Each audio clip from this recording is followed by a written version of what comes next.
Everybody is arguing about the wrong DC movie. Every conversation right now is about how bad the Supergirl movie was or is. Man of Tomorrow, um, when Batman is getting his cast for their newest movie in the franchise, and meanwhile the boldest, strangest, most generally genuinely unsettling thing James Gunn has greenlit is sitting in on the October calendar, and almost not too much people is talking about it. Clayface comes out October 23rd. It's a body horror movie about a Batman villain, and I think it might end up being the best film DCU has put out so far. So, and I know that sounds, stick with me, but because I've got a specific reason for saying it, and it's not the reason you think. So, what this movie is actually about, all right? Clayface comes out, like I said, October 23rd of this year. It's the third film in Gunn and Safran's DCU after Superman and Supergirl.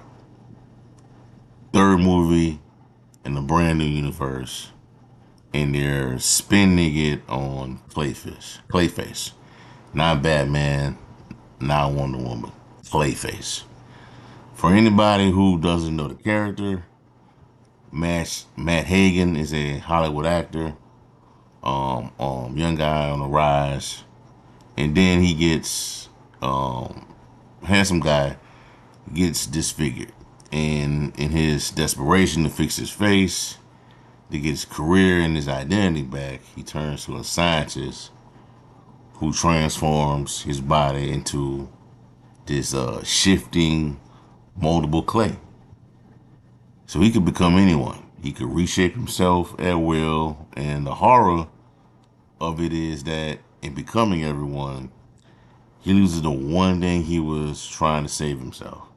Trying to save himself, and that was himself. Time Rise, Harris plays Hagen. Naomi Aki plays the scientist who does this, who pretty much does the work to turn him into Clayface. And here's the detail that made me, kind of like drag me into it, drag me into paying close attention to it. The whole thing is written by Mike Flanagan. If you know that name, you already know why this matters. If you don't, that's the next 2 minutes of this video. All right, Mike Flanagan is one of the best horror storytellers working right now. Not one of the best, you know. I put him up there at the top of the list for horror that actually has something underneath. Hill House, Midnight Mass, The Haunting of Bly Manor, Doctor Sleep. His whole thing is that his horror is never just about the monster. It's about grief. It's about addiction. It's about people losing who they are and trying to claw it back. And the scares are real, but they are always carrying something heavier. Now I put that man on a character whose entire tragedy is the loss of identity. A guy who literally cannot hold his own shape anymore. And that's not coincidence. That's the most on brand pairing of a writer and material I've seen from a comic book movie in years. Been quite some time. Now, one thing I want to be straight about, because I've seen people get this wrong online. Flanagan wrote it, he's not directing it. He was going to, but he had scheduling conflicts. He's tied up with an Exorcist movie, and the Carey Project. So he had to step back from the chair.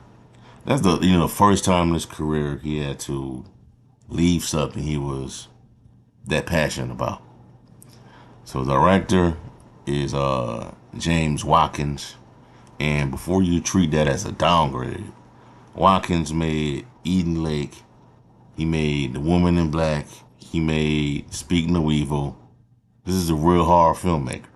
So you've got horror script, you got horror scripts, horror writer scripts in horror directors' hands, and DC is calling it their first ever horror film.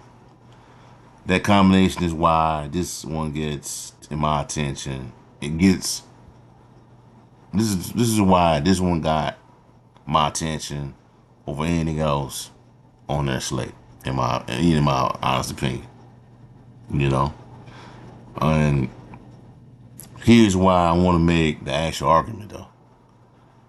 The thing people are using to dismiss this movie is exactly the thing that makes it interesting. The complaint is, why is the third movie in your brand new universe about a B-list Batman villain? You haven't even cast Batman yet. People saying you got no Wonder Woman movie out, and you're spending a slot on Clayface. That's the skepticism, and I understand it for the most part. But flip it around though. Marvel spent the last decade teaching everybody that these movies all feel the same. If we're being honest, same house style, same quippy tone, same third act with a beam of light in the sky, yeah, all that stuff, and the audience got tired of that.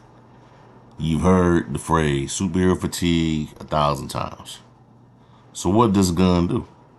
Third movie out of the gate, and he makes a mid-budget, R-rated body horror film about identity and obsession, written by a literary horror guy, and slots it into the Halloween season on purpose.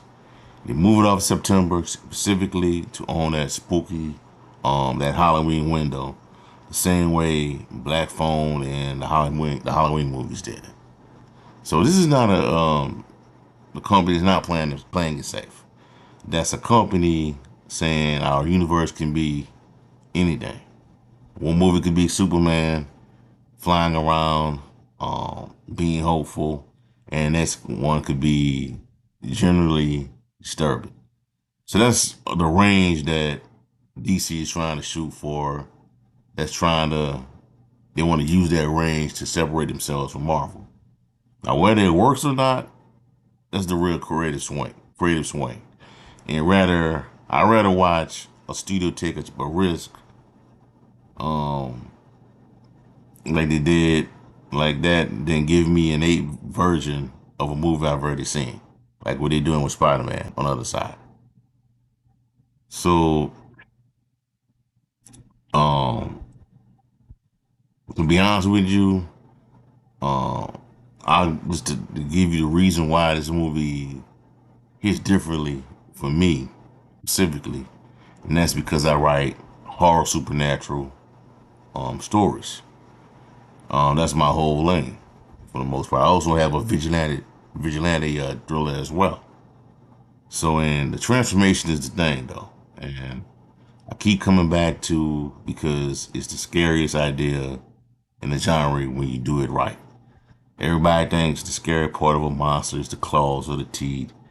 It's not. The scary part of the moment is the person is still there.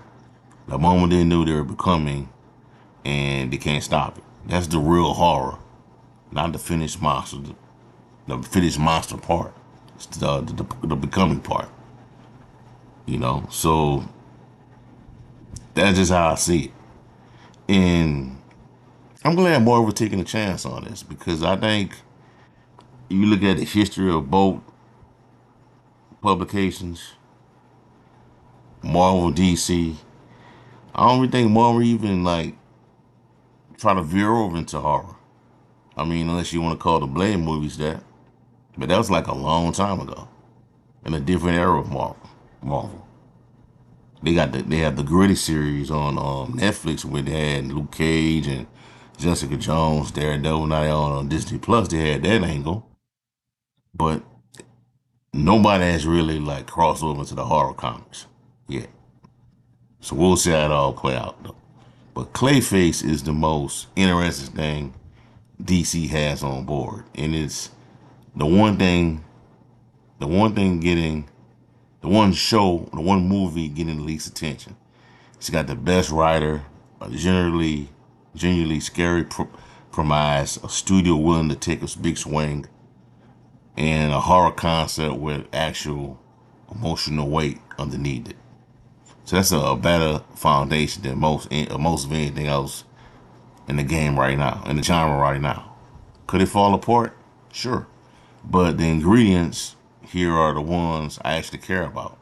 And I would rather bet on a bold miss than another safe, and a forgettable hit. So that's my take on Clayface, October 23rd.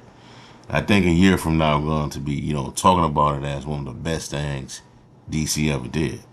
So we'll see how it all play out, man. But that's all I have for y'all for right now. Like, comment, subscribe to the channel. Let me know how you feel. What are your thoughts on upcoming Clayface movie? Do you think this is the right move that DC should make? Do you think it's going to be a success? Let me know in the comment section below. Please subscribe to the channel. I'm out.